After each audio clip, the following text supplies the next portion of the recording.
Hello plebs, my name is Lucius Verus Quintinius Maximus. Today we are going to learn about how your inherent mediocrity destroyed the greatest republic in all of human history. Aww. I know. Sad, isn't it? I guess that is what happens when we let people with no rights or ancestors get a say in government. Anyways, I am getting ahead of myself. First we must go back in time to the first unfortunate concession made by the patricians to the plebeian rabble. Now come with me to my time machine that my big-brained Germanic slaves built. Beautiful, isn't it? It is time to step inside the machine and be transported to the year 493 BC. Traveling at the speed of light means living in darkness, where not even God can catch us. Tribune of Plebs, how the patricians lost the Senate. Stay away from me, filthy peasant. We noblemen in the Senate will never allow plebeians to sit among us. We will not live under patrician tyranny any longer. We fight for Rome. In wars that you start. Meanwhile our farms are left unattended. And we accumulate great debts to the patricians. LOL, who cares? If you so-called noblemen will not give us democracy, we will run off to the hills and leave Rome undefended. Who will fight your wars for you then, country club boy? How frightfully uncouth. You dishonor the glory of Roma with your selfish whims and desires. Later, bro. We are running off to the Sacred Mount. The plebeians have left the city walls and seceded to the Sacred Mount.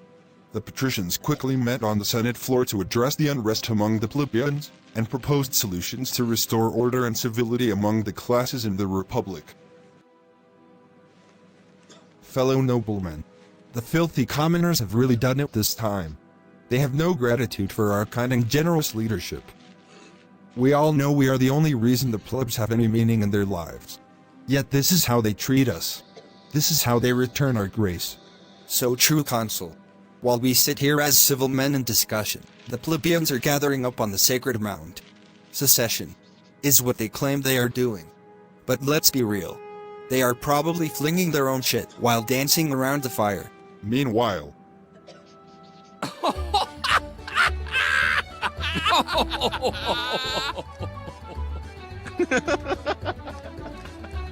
I propose we send Agrippa Menenius Lanidus to convince the plebeians to end this madness. Agrippa is well liked by the plebeians.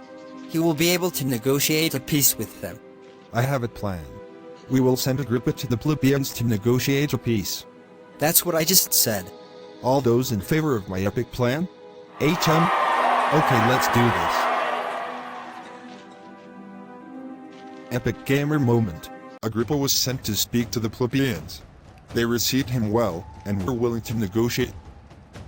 We are happy you came, Agrippa. Hopefully you can speak some sense into your fellow patricians.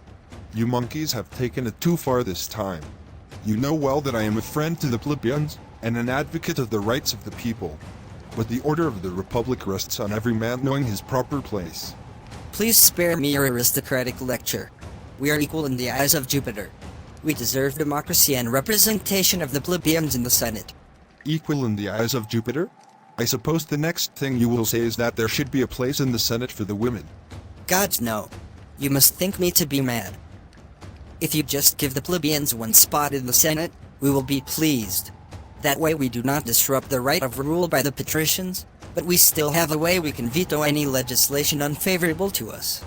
This way, patricians and plebeians can work together for the glory of Rome. I will see what the Senate has to say about this. But the tribune of the plebs in the Senate seems fair to me.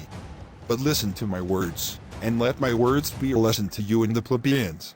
I will heed to your wisdom, friend Agrippa. It once happened that all the other members of a man mutinied against the stomach, which they accused as the only idle, uncontributing part of the whole body, while the rest were put to hardships and the expense of much labor to supply and minister to its appetites. The stomach, however, merely ridiculed the silliness of the members, who appeared not to be aware that the stomach certainly does receive the general nourishment, but only to return it again, and redistribute it amongst the rest. Such is the case, ye citizens, between you and the Senate. The counsels and plans that are there duly digested, convey and secure to all of you your proper benefit and support. I did not understand a single word you just said, both because of my extremely limited intellectual capacity as a plebeian, and due to the clunky and awkward sound of text-to-speech. But I agree.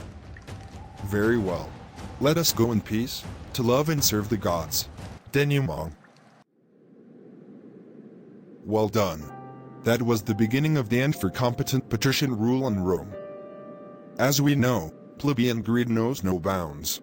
Using both the plebeian tribune and the Senate, and more civil unrest, the plebeians were able to overturn many Roman traditions.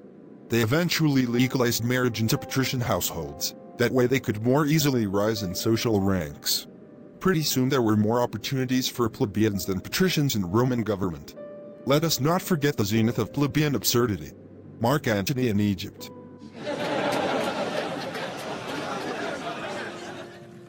Truly pathetic. I hope you learned something today. In the end, it is our fault, the aristocracy, for losing our faith in ceding power to the plebeians. The creation of the plebeian tribune was not enough for them. If you give a mouse a cookie. Some may think the solution is to promote equality between the spiritual castes. Some may feel despair because of the continual conflict between us.